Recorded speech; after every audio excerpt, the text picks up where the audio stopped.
I'm guessing everyone in here watching this right now, everyone in the audience, everyone watching the video of this has had a dream. They've seen something in a newspaper, a book, a movie, TV show, anything. They've seen someone else doing something and they just imagine, oh, what if that was me? That is so cool. I want to be just like that. I want to live that life. That is my dream. People say they have dream jobs, but they don't think it's realistic to get there. I strongly believe anyone who has a dream and follows it, pursues it, and works hard to get there will achieve their dream and they can get wherever they want. Another person who believes in this was Charles M. Russell. He was an artist born in the 1800s, and he was a little boy in Missouri, and he always saw fur traders coming back through the states that came from the West, and he just always, this intrigued him so much. He loved the Wild West. He was obsessed with it. He knew nothing about it. He didn't ever grow up anywhere around anything from the Wild West, but that's what he was so fascinated by. He always looked at the fur traders and Native Americans and explorers and cowboys. Cowboys was his big thing. He loved it. And so he learned how to ride a horse. And when he turned 16, he actually moved all the way to Montana to work for a sheep ranch. And he would ride around on horses and whatever, herding sheep. And he was just a ranch hand all the time. A couple years later, he started working for a big cattle ranch. And he just traveled everywhere through the giant pastures for miles. They would go, he wouldn't be back for days at a time or weeks. They would go out and sleep under the stars with a campfire around him and the other ranch hands.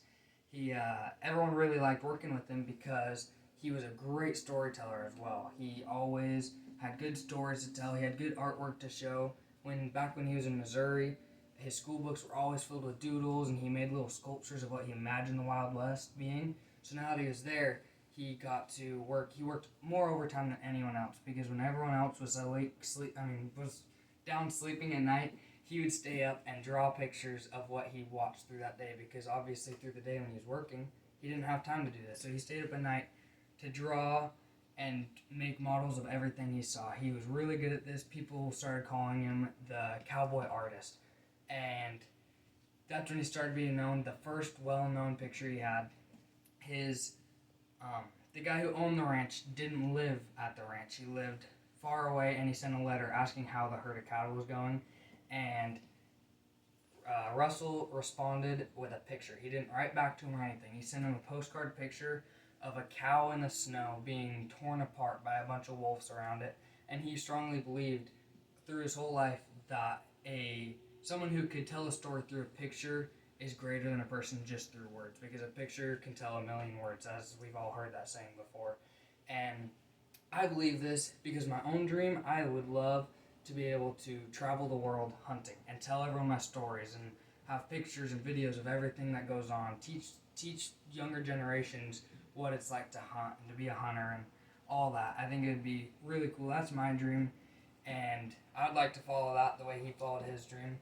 So the reason I bring that up is because I can look at a picture of deer or of elk or something, and I can tell if the artist has really actually seen those deer and elk and studied them and realized how their body behavior works.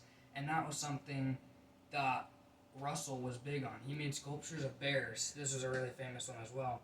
It was a couple of bears walking on a log. It was a sow and her two cubs. And it was her looking back at her cubs, making sure they were okay.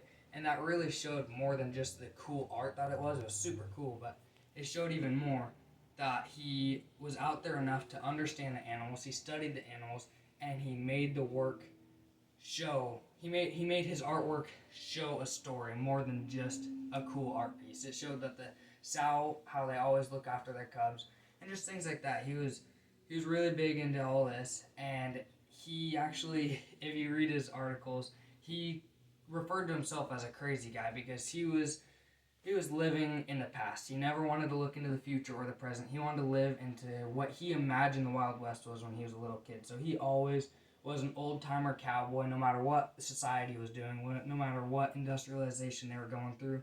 He was living in the past because that's how he always imagined it as a little kid. And you know what? Nobody can say anything, in my opinion, about that because, especially to him, look at him. He's a famous artist that has over 4,000 art pieces through his life of all these famous things that he did. He was a super great artist. He drew pictures of everything through Montana that he fell in love with. everywhere in the Wild West, horses, cowboys, Native Americans, Lewis and Clark. He drew all these pictures. They're in famous buildings these days, and he has museums all over the place with his work in it. So it shows really how great he did with everything just by following his dream, which I think is really important. He also, this is another important thing in his artwork, was he showed off a lot of Native American women, because everyone always saw Native Americans as just the guys going out and hunting and building and working hard, all this, but nobody really had a respect for the woman because nobody ever learned about it. So he made it his duty to show off the women and show how important they really were to the tribes in all cultures. And so that was really cool. It got into a lot of things. He got so well known because of his wife taking trips to New York to have people help him become a better storyteller and artist, give him tips and hints. But once he moved to Montana, he visited one time back to his family in Missouri.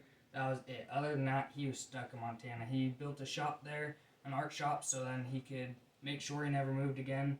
He was so in love with the West and just all the land, all the animals, just everything about it. So he always stayed there and made more and more artwork and became famous, and his artwork shows for it. He was a really great artist, and I think out of all of this, he shows that it is very important to follow your dreams and do what you love. He thinks it was luck.